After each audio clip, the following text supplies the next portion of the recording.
तो देखिए यहाँ पर पढ़ेंगे आप मीटर्स-लेफेर एक्सपेंशन थ्योरम। मीटर्स-लेफेर एक्सपेंशन थ्योरम क्या है? Suppose the only singularity of function of Z, यानी कि आ सिंपल पोल, यानी कि only singularity of function of Z की वो सिंपल पोल है। सिंपल पोल में a1 a2 date is an, यानी सारी वैल्यूज अलग अलग हैं, इसलिए सिंपल पोल होगा। Are arranged in increasing order of its absolute value. Also suppose that first है कि residue of function of Z at a1 a2 up to date is an are b1 b2 bn है, यानी कि residue जो है a1 पर b1 है, a2 पर b2 है और an पर bn है। तो cn be the sequence of circle, और हमने लेट किया है cn कोई सीक्वेंस ऑफ सर्कल है जिसकी रेडियाई rn है। तो cn इनक्लोजेज है। अब cn कोई हमारा सर्कल है जिसमें पॉइंट्स हैं a1 a2 up to date is an है, and number of other poles on the circle cn, और mod of function of Z condition दी गई less than equal to m है, जो कि m यहाँ पर इंडिपेंडेंट ऑफ n है, m यहाँ पर इंडिपेंडेंट ऑफ n है, and rn tends to infinite है as n tends to infinite. तो for the all value of Z के लिए मुझे एक्सपर्ट पोल के लिए फॉर्मूला प्रूफ करना है। F Z equal to f0 plus summation n equal to 1 to infinite bn upon Z minus an and an 1 upon Z minus an plus 1 upon an, ये हमें proof करना है। तो चलिए इसके लिए हम लोग क्या करेंगे, कंसीडर करते हैं, प्रूफ करेंगे इसको।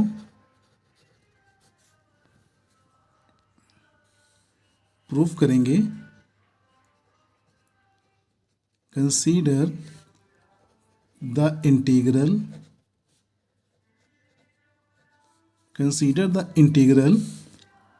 I equal to integral, circle हमारा cn है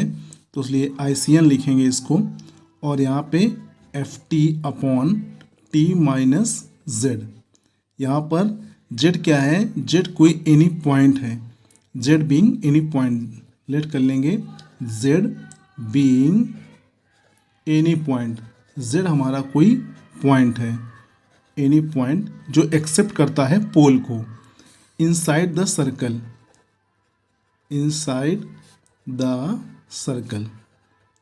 और सर्कल क्या था हमारा cn। सपोज करिए कि आपका ये सर्कल था,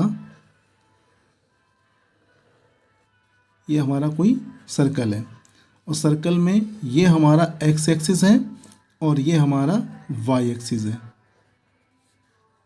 और यहाँ पे सर्कल का जो नेम था वो क्या था, cn। सर्कल कोई cn लेट कर लिया, और इस पे जो मैंने बताया था पोल्स हैं, वो पोल्स क्या है, a1 है, a2 है और a3 है एंड a4 है। और यहाँ पर इसकी जो रेडियस मैंने लेट की थी वो रेडियस हमारी क्या है, rn है, रेडियस हमारी rn हो गई। तो इनसाइड द सर्कल cn, तो अब लेट करेंगे the function, then the function हमारा क्या था, ft upon t minus Z has a simple pole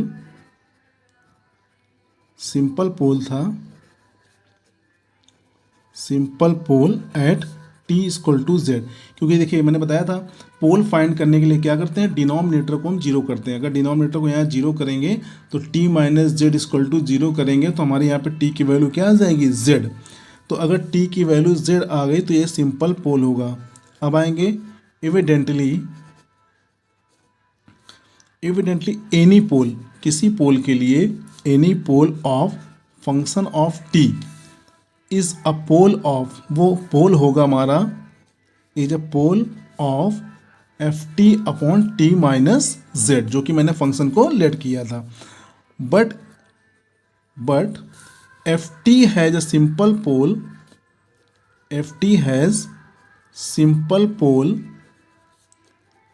simple pole है हमारा किसके लिए, simple poles at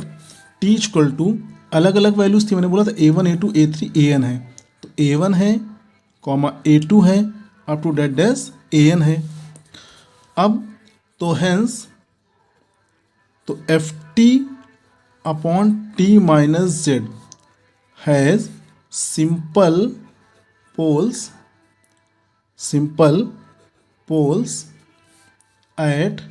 z equal to,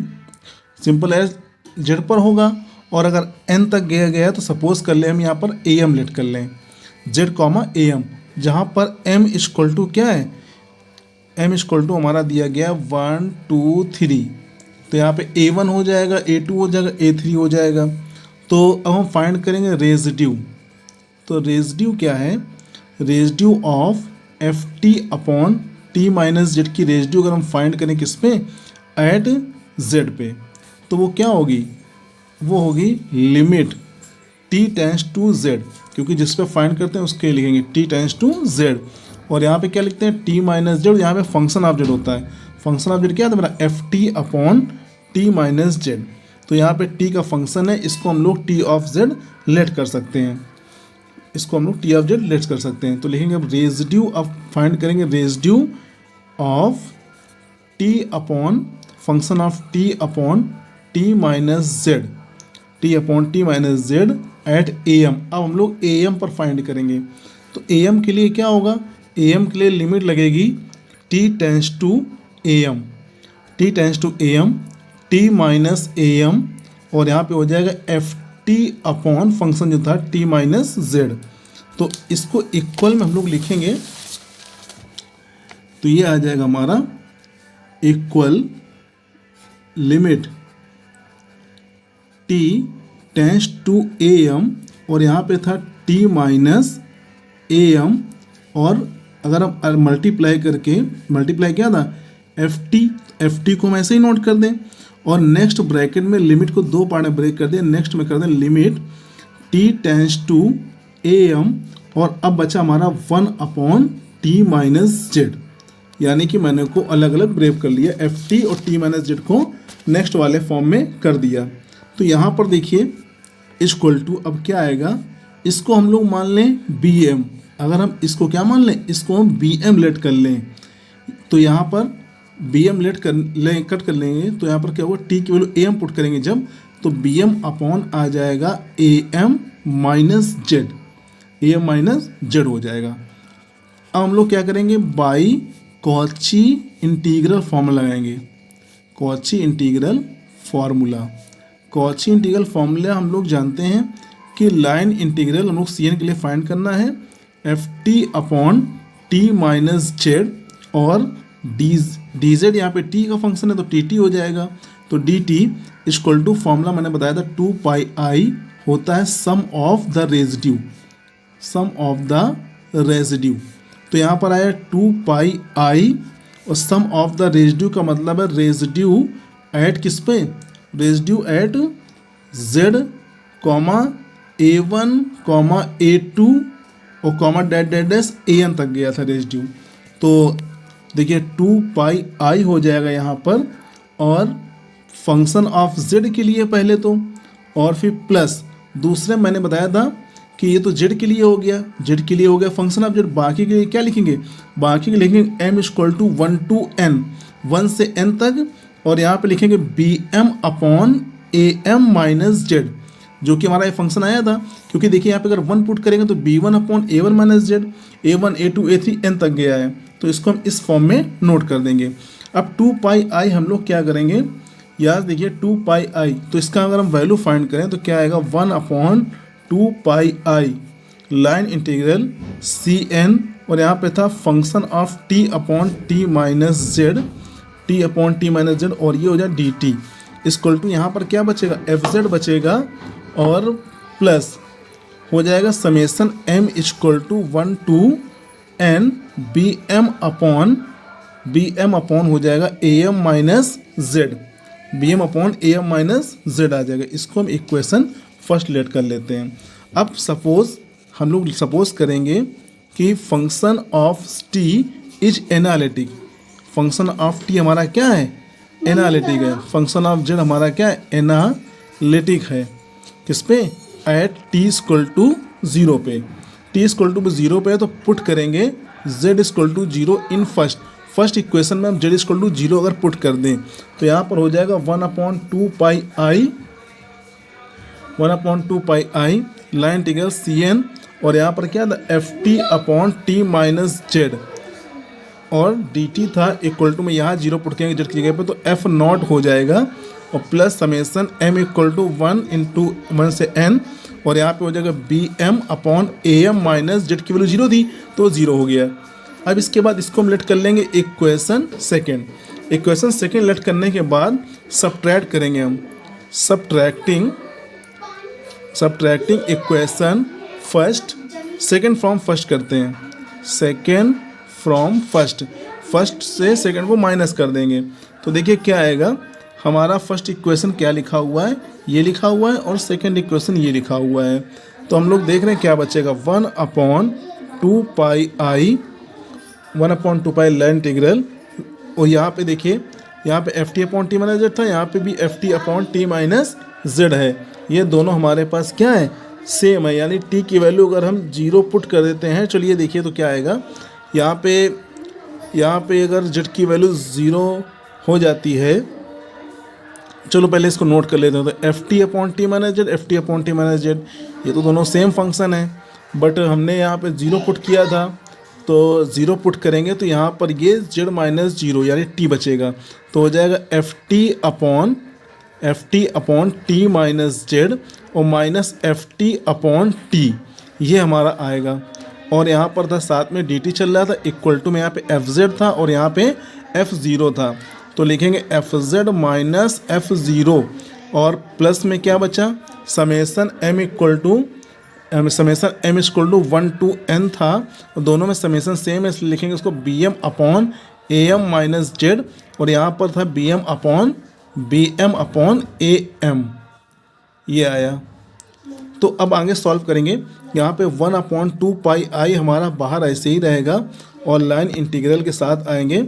यहाँ पे देखिए एलसीएम लेंगे तो आएगा t, और ब्रैकेट में आएगा t माइनस जेड, तो यहाँ पर हो जाए, और FT कॉमन ले लें, FT यहाँ से कॉमन हो जाएगा, तो FT कॉमन है, t यहाँ पर मल्टीप्लाई हो जाएगा तो t होगा, और यह माइनस लगा इस तरफ जाएगा तो माइनस का t हो जाएगा और प्लस का z हो जाएगा, और यहाँ आ जाएगा dt इक्वल टू यहाँ पे FZ माइनस F0 को ऐसे लिखेंगे, plus summation m equal to 1 to n रहेगा,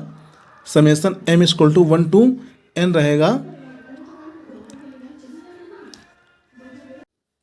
तो यहाँ से देखिए हमारा ये यहाँ पे एलसीएम आ जाएगा हमारा AM माइनस जेड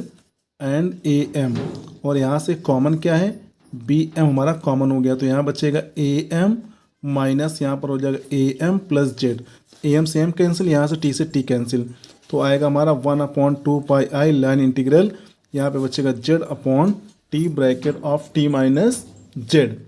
और d यहाँ पे FT/dt बचा था, तो FT/dt को हम लोग ऐसे ही नोट कर देंगे, इक्वल टू में यहाँ पर बचा FZ माइनस F0, और प्लस यहाँ पर देखिए AM से AM कैंसिल, तो आ गया हमारा समेसन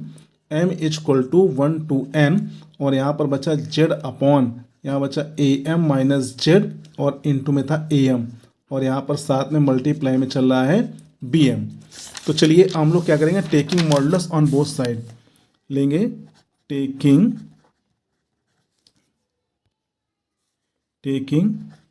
मॉडुलस। देखिए मॉडुलस में पहले हम अलग से सॉल्व करके दिखा रहे हैं कि 1/2 पाई आई था लेफ्ट हैंड पे,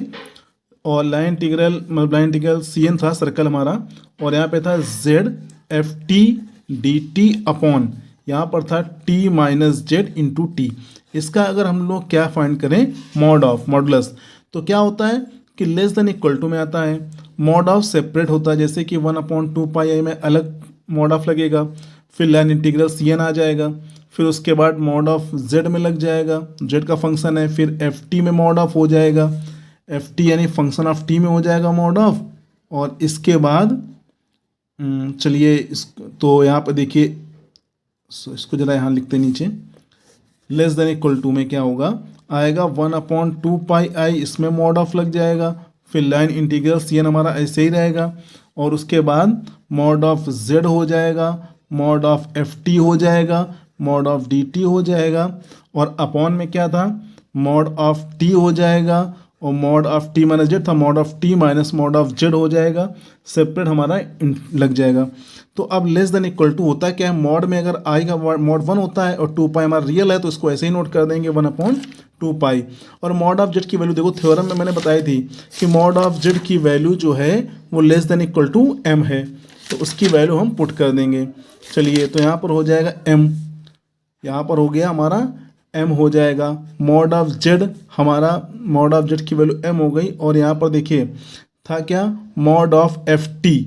मॉड ऑफ एफ टी था हमारा, तो मॉड ऑफ एफ टी को हम ऐसे ही नोट कर देंगे, तो क्योंकि उसकी वैल्यू तो एम हो गई। और mod of F T condition हमारी ये थी, mod of function of Z less than equal to M था, तो चलिए मॉड ऑफ टी की value less than equal to M, mod of Z अगर less than equal to M है तो मॉड ऑफ टी हमारा लेस देन इक्वल टू 1 होगा। तो चलिए इसकी जगह पुट हो गया, मॉड ऑफ जेड हमारा ऐसे ही रहेगा। इसके बाद मॉड ऑफ डी टी दिया गया था हमारा, तो मॉड ऑफ डी टी को हम नहीं सॉल्व कर रहे हैं अभी, इसको ऐसे लिखा रहेगा। और इसके बाद देखिए mod of T minus Z, mod of T हमारा जो है वो एज अ रेडियस के इक्वल था, तो यहाँ पे हमारा मॉड ऑफ टी हमारा हो जाएगा आर एन, जो कि सर्कल के लिए था। और यहाँ पे क्या हो जाएगा R N minus mod of Z,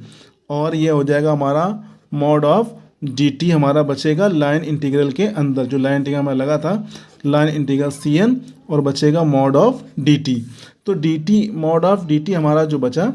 अब देखिए यहाँ से इसको अगर हम सॉल्व करेंगे तो m बचा और हमारा मॉड ऑफ z, ठीक है, क्योंकि है क्या ये टेंस टू 0 होगा, इसकी वैल्यू टेंस टू 0 होगी, क्योंकि n टेंस टू इन्फिनाइट है, n टेंस टू इन्फिनाइट है, इसलिए इसकी वैल्यू लमसम 0 के इक्वल होगी, यानी R N minus mod of z ये हमारा बचेगा, और इसकी वैल्यू 0 के इक्वल होगी। क्योंकि होता क्या है कि limit n tends to infinite और line integral z F T upon T minus Z into T equal to क्या होता है 0, making n tends to infinite, making n tends to infinite रहेगा। तो अगर n टेंस टू इन्फिनाइट, तो अब आया क्या रिजल्ट हमारा था F Z minus F naught था, plus summation m equal to 1 to infinite, और साथ में क्या था जेड बी एम अपॉन था ए एम, और A M minus Z equal to आ गया अब क्या 0। तो अब क्या करेंगे, एफ जेड इक्वल टू में प्रूफ करना है, तो एफ जीरो इक्वल में क्या करेंगे, इसको ट्रांसफ़र कर देंगे, यहाँ पे हमारा इक्वल में ट्रांसफ़र कर देंगे, प्लस का हो जाएगा और ये माइनस का हो जाएगा। तो और माइनस का होने के बाद इसको हम लोग क्या करेंगे, 2 पार्ट में ब्रेक भी करेंगे। तो चलिए देखें क्या आएगा हमारा, ये हमारा आएगा, इसको लिखेंगे plus summation m equal to 1 to infinite, और यहाँ रहेगा B N upon Z minus A N, और plus B N upon A N, इसको 2 फॉर्म में ब्रेक कर दिया, क्योंकि इसको जब आप सॉल्व करेंगे तो यही टर्म आएगा हमारा, जब सॉल्व करेंगे तो माइनस का हमारा यही आएगा टर्म। तो ये थ्योरम हमारी, अब इसको क्या करेंगे प्रूफ करने के लिए n equal to 1 to infinite ले लेंगे, बस हमारी थ्योरम प्रूव हो जाएगी। Function of z equal to function of 0 plus limit n tends to 1 to infinite, और बी एन कॉमन ले लेंगे 1 upon Z minus A N plus 1 upon A N, ये हमारी थ्योरम प्रूफ हो गई। ये हमारी